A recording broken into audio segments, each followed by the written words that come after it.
Wala ko sa inyo ng isang tutorial paano ba mag-clear history sa ating YT channel. Tingnan muna natin kung anong laman ng ating history. Okay? So tayo sa library. Ayan, makikita natin yan dyan. Ayan, marami na tayong video, diba? Marami tayong pinanood. Makikita mo yung history dyan. Ang dami, diba? Ayan. Yung mga pinanood natin nandiyan. Tapos, balik tayo, back natin. Okay, then punta tayo dito sa ating channel. Ayan. Punta tayo sa ating channel, makikita natin yan. Ayan. Tingnan natin yung time watch. Kasi, ayan, meron tayong 11 minutes.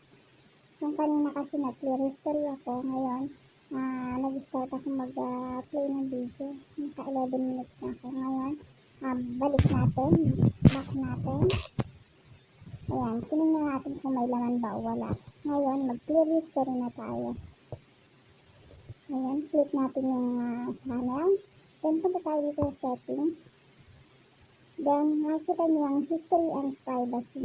Ayan, click natin yan. Ayan, clear watch history. Ayan, clear watch history. Ayan, okay na. Ayan, mag-back tayo. Tingnan natin ulit ang ating history. Okay, punta tayo sa ating library. Ayan, nawala na yung history natin sa library. Ayan, tingnan ulit natin kung may time watch tayo. Ayan, wala na kasi nag-clear history na tayo. Ganun lang kadali. Ayan, sana may natutunan kayo sa simple